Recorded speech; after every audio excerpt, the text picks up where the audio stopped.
What is the most unexplained, supernatural, or paranormal event you've ever witnessed? I heard my 2-year-old daughter talking in her room in the middle of the night. I went in and asked her what she was doing. She said, talking to Samantha.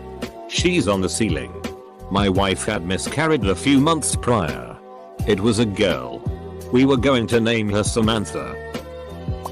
You should know that I consider myself to be a very rational person. I'm not superstitious. And I don't believe in psychic powers or the supernatural. My best friend, Travis, and I used to play guitars together almost every day. That's not important now. But it will be later. One day we decided to go to the beach with our girlfriends and take some mushrooms. After a little while, when the mushrooms were kicking in, Travis said that he wanted to wander off alone. So I stayed with our girlfriends. We all had a great time. As the sun began to set, Travis' girlfriend asked me, where's Travis? None of us knew where he was, but I could hear him playing the guitar. So I suggested that we just follow the sound of the music until we got to him. The girls told me that I must have really good hearing, because they couldn't hear anything. I said, well, I can definitely hear it. So just follow me. Now here's the strange part. I followed the sound for several minutes into the forest and went directly to him. But when we reached him, he did not have a guitar. And I realized that we had left our guitars at home. I still have no idea how that happened. I posted this story in other places. I once found my pet tortoise in a tree casually munching on some leaves.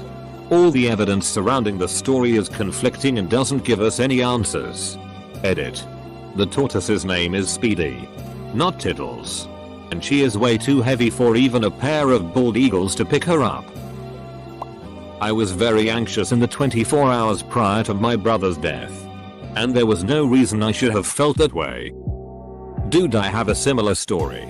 Also, I'm really sorry that happened to you. I live in a city 2 hours away from my family.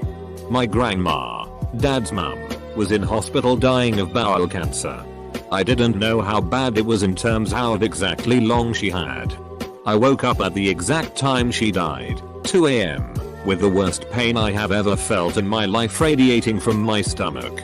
It lasted about 20 minutes. I woke up in the morning, 9 AM, to a text from my mum asking me to call her. I immediately knew what had happened. When I called my mum, she told me she'd had a dream at the exact same time, 2 AM, in which my nan was wearing all white, looking really chill and happy, laughing, saying, "It's okay. I'm alright. Everything will be okay." Still gives me the heebie-jeebies. Once I came home from work and the house was clean. Wife was the only person there all day. Have never been able to explain it. Played Ouija with some friends and it started being threatening and satany. So we threw it away in a church dumpster. The next day that church was struck by lightning and burned to the ground. When I was about 10 I saw a large rocket fly almost vertically down into the sea. This was on a small Mediterranean island and there was no explosion or mention on the news. No sign of it after it entered the water. No one else was nearby to see it. I'm late to this thread, but reading some of these has compelled me to post. This isn't my story but my mom's. She is an extremely rational person, but this event caused her to have such severe panic attacks that she had to return and live with her parents for 6 months. All of this happened a few years before I was born. My mom's first husband was a Navy pilot during the Gulf War. The carrier was about 10 days into its cruise and operating with complete radio silence. She hadn't heard anything from the ship since it left, but that was to be expected. This was a war. On that night, about 10 days into the cruise, my mom woke up suddenly in the middle of the night. She saw her husband standing in the room. It wasn't an ethereal form either. He appeared solid and utterly the same. The only thing different about him was that his head was shaved. He only had one thing to say, goodbye. This whole experience startled my mom and she couldn't get back to sleep. She went to the kitchen to get some water when the doorbell rang. All military wives know what the late night doorbell means. Her husband had suffered a massive heart attack and died aboard the carrier. She was grief-ridden but reasoned that the apparition had been a hallucination born of the stress of having a spouse deployed. Besides, with his head shaved, he didn't even look that familiar. Her mother and mother-in-law flew out immediately to plan for the funeral and receive the body. She stayed strong until the first viewing of the body. Her lifeless husband was bald. In a letter from his NFO, the shaved head was explained as the result of a lost bet. There had been no way of knowing that his head had been shaved, and my mom suffered a minor mental break. My wife and I were getting dinner on the table. Our 4-year-old son was in the adjoining room and said, "Hey, that's the job I had in my last life." He's looking at the TV, and there is a man shaping metal over a fire. We were shocked because we had never discussed reincarnation with him, or even with each other in his presence. We're atheists. I tried to get him to elaborate, but he just went back to what he was doing like he never said it. I have a lot of stories, but I'll go with my favorite. My grandpa, who was a tough as nails World War II Marine vet, had a little stuffed bunny.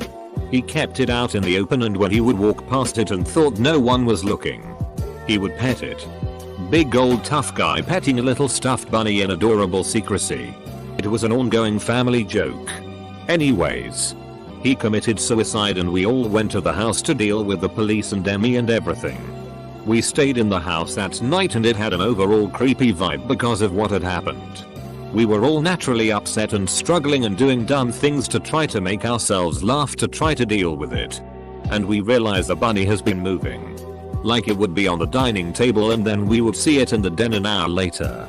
I thought someone was doing it as a joke, but everyone swore they wouldn't do that and we never caught anyone doing it. I kept an eye on that bunny the entire week. Never saw anyone touch it, but it would still be moved. I think Granddad was playing jokes on us. Not the most convincing or scary story, but I like it. His cell phone also called his landline. That was weird. Edit. Thank you guys for your funny additions to this story.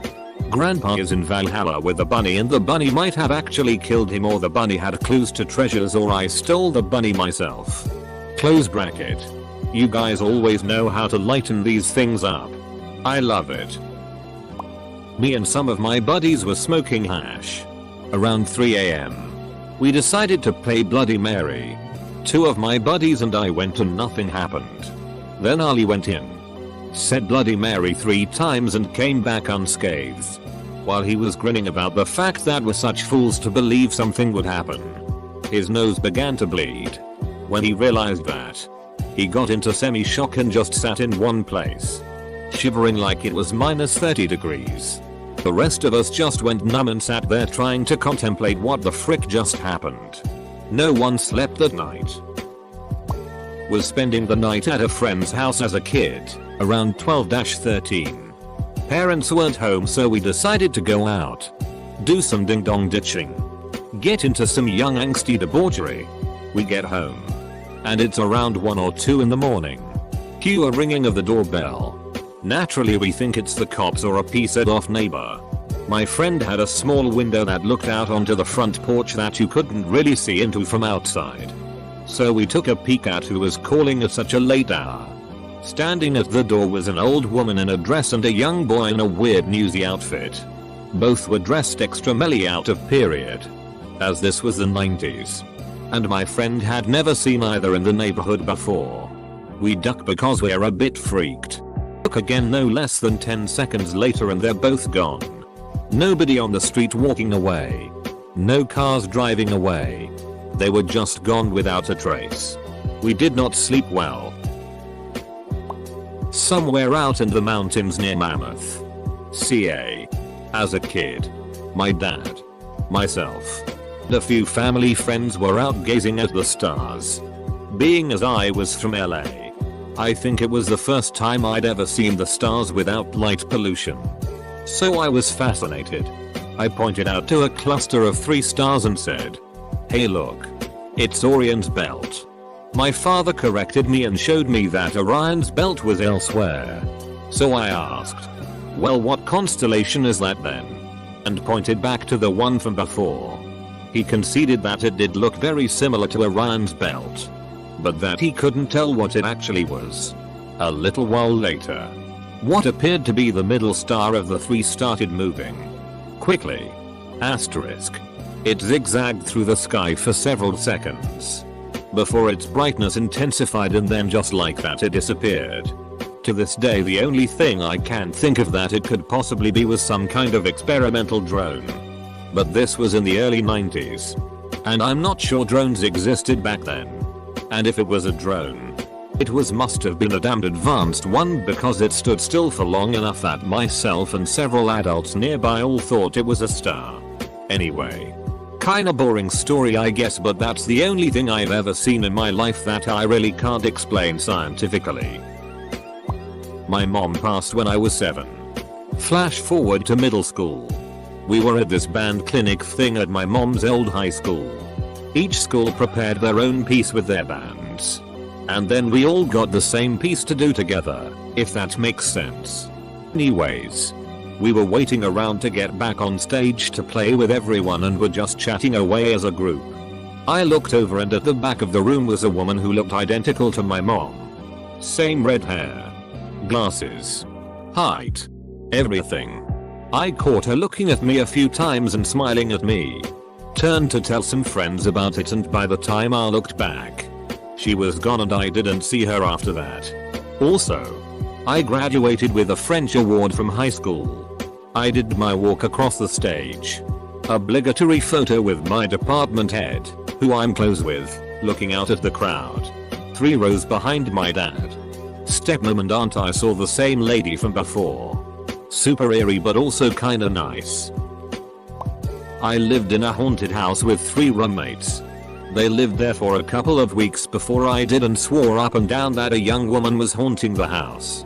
One of them said they had some incense manually extinguished when they weren't home.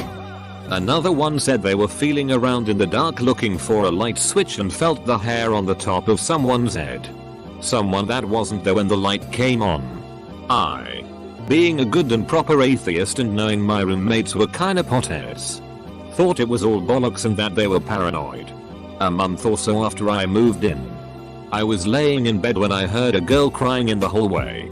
2 of my roommates were girls, so I got up to do the requisite investigating and consoling.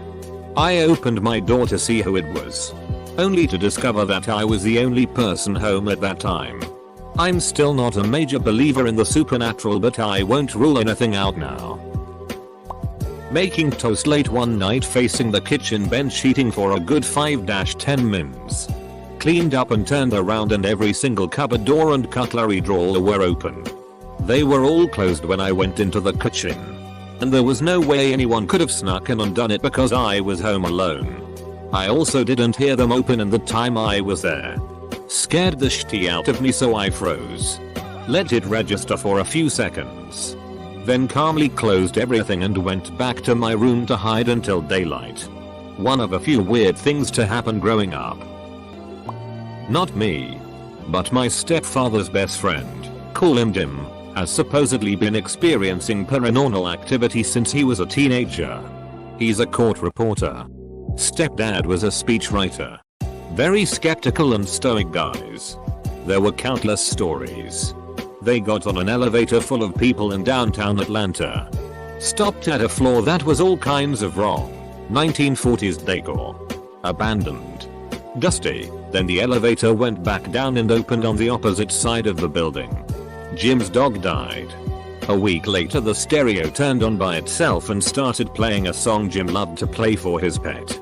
No CD inside. It had snowed the night before and there were paw prints in the backyard leading to the house, but none near the gate. He frequently finds giant piles of coins under his pillow. He lived in London for a time, thinking he'd escaped the spirit, which had begun to scratch him hard on his arms and legs. After 6 months he found a little pile of pennies in his bed, even though he hadn't been carrying American coinage. I personally witnessed one strange event while Jim was around. Was walking down the stairs and felt something whip past my head and heard it hit the wall. Looked down and saw quarter dated 1948. I thought my sister was messing with me, but she was down at the lake with everyone else. Donald Trump's incredible rise in popularity. The rise in popularity isn't as fascinating as the way he talks. I've watched numerous videos on this topic and he seems to be brilliant in communication skills. It's not only that he's anti-establishment, but it's also is the way he presents himself and the way he plays the media. One time when I was little I really wanted an extra yellow Lego to finish my masterpiece lion statue.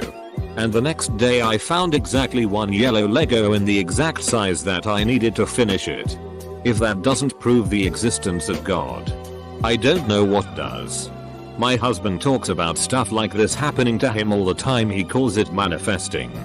For example, he cut his finger at work and thought he really needed a band-aid. A few minutes later he reached into his pocket for his phone and found a fresh band-aid. His pants had just been laundered and the band-aid was brand new. This stuff happens to him all the time. When I was around 6 or 7 we had a cat that had kittens. We knew it had kittens because it was pregnant and then it wasn't anymore. The problem was that we had no idea where the kittens were. I was wondering about it and looked right at the cat and sort of thought in my mind, where are your kittens? But without using words, if that makes any sense. Immediately the location came into my mind. It was through some broken boards just above our porch that our cat could jump into from pillars on the side of the porch. I knew that they were there. I walked straight over there, climbed onto the stone pillar and looked through the hole in the boards. The kittens were right there. I've never had a similar experience again in my life. My girlfriend and I were visiting my sister, who lived in a 200-year-old home in Western MA that used to be a brothel. We were staying in her guest room, which recently had new carpet installed that was rather tall and stiff. This made it quite difficult to open and shut the door. I recall using my body weight to force it shut and needing to yank it open. As I'm trying to fall asleep, I hear something bump the door from the hallway. I assume this is my sister, her boyfriend, or their dog. A few minutes later I hear something at the door again, but this time the knob turns. I freeze as I see the knob slowly turn and the door begin to open until I see a shape resembling the silhouette of a young girl. The only child in the house is an infant. I immediately roll over onto my side, close my eyes, attempt to convince myself that what I saw was the silhouette of the dog. I don't mention this to my girlfriend or my sister, because I don't want to alarm anyone. Fast forward a few months. My girlfriend and I are returning to Western MA to attend my sister's wedding and we will be staying in the same room. On the plane my girlfriend says, I have something I feel I should tell you about your sister's house. I immediately know where she's going with this. As it turns out, she was awake when the door opened, but she got a better look than I. She describes seeing a girl of about 5 or 6 wearing a Victorian-styled nightgown open the door and stare her in the eyes with a penetrating intensity before my girlfriend looked away. I tell her my story and we decide to make sure we drink enough to pass out every night so we won't be awake if we are visited. I saw the PHNX lights with my own eyes. Been a hardcore UFO alien government conspiracy nut ever since. Edit. The PHNX lights were a series of lights that appeared one after another on the 13th of March, 1997, forming this huge arc. They floated in the air for an hour or so. Thousands and thousands of people reported seeing a silent craft the size of a football stadium passing over their homes as well, including the governor at the time, Fife Symington. It was never fully explained. I was watching my parents' dog while they were out of town. My sister passed away in their house about a year prior. While I was there, I witnessed a picture of her fall off the wall.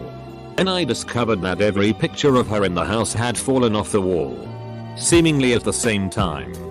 They didn't keep many pictures up in general, so it was only 4 different pictures. I chalked it up to something shaking the house. Even though we live in Ohio and I felt nothing, I went home to my apartment, Face up on my desk was a picture of my sister and me that I knew I had packed away. I don't believe in things like this, but this occurred at a time where I was still very much actively grieving the loss of my sister and it hit me hard. Still can't explain it. I was staying at a hotel while visiting family, and I ran back up to our suite to grab something before heading out to dinner. I noticed my brows were a little off, so I grabbed my eyebrow brush to touch them up, as well as a lip gloss to apply. I sat the brush on top of the chest of drawers, next to the TV stand that sat on the chest. Standing right next to the chest, in front of a mirror on the wall, I applied my lip gloss. I then went to grab my eyebrow brush, but it was gone. I looked under the TV stand on the dresser, underneath the dresser, all over where I knew I had left it. Over the course of about 2 minutes, as I finally checked again under the TV, I heard a drop on the carpet like something had fallen. And there, in the middle of the floor at least 4 feet away from the dresser, was my brush.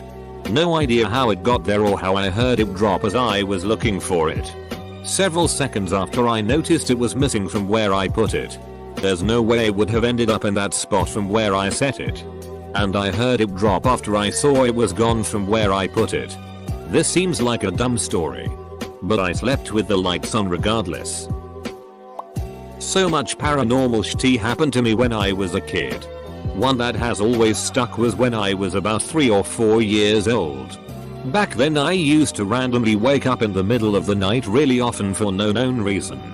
I was still sleeping in my parents' bed at the time, so I would just lay in bed and look around.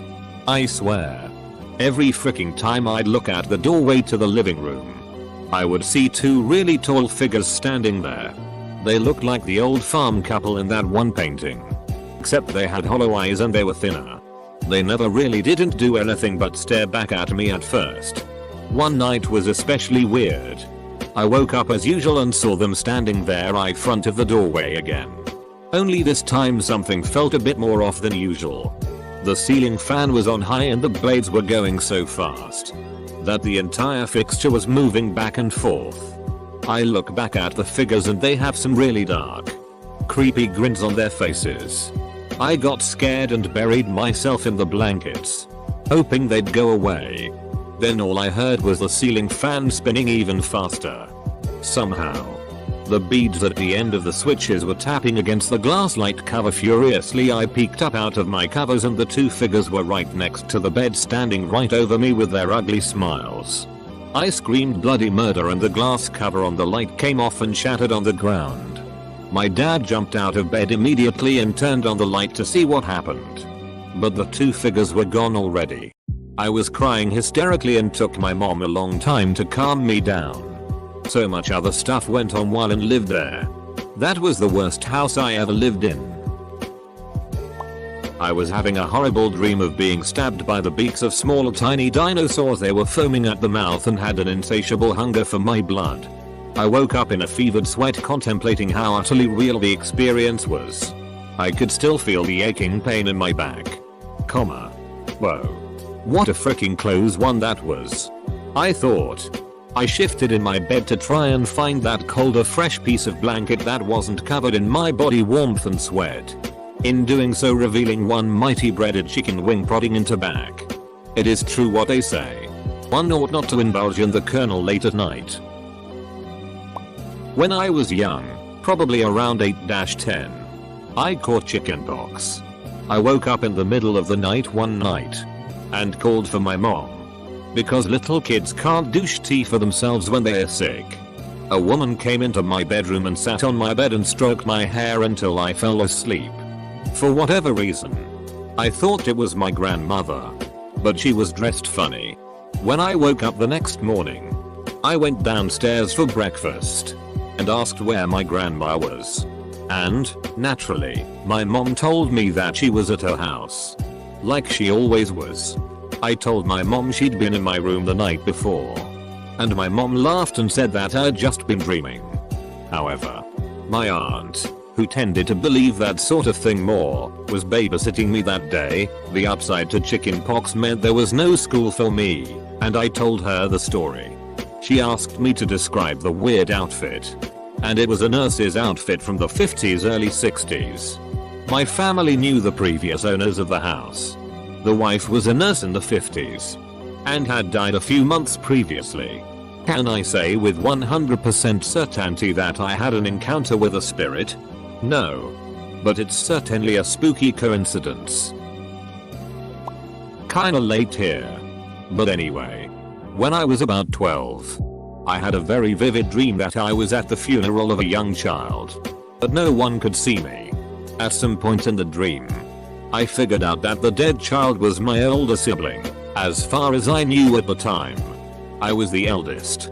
Woke up raving to my dad about being there, I saw them bury the older one, etc. before just passing out. I remember my parents being really shaken when I woke up, and they revealed to me that my mum had had a miscarriage a couple of years before I was born, and never told me. Freaked me out. To this day, I get a little creeped out when my dreams are a little more vivid than normal. Not me, but my twin brother. We were around 6 years old and in Central Australia with our dad and older brother. We were doing some nature walk and he fell back a bit. He then screams and runs and catches up. He told my dad he had seen something. Later that day we were in the town nearby and my twin pointed at a painting in an art gallery and said that the figure in it was what he had seen.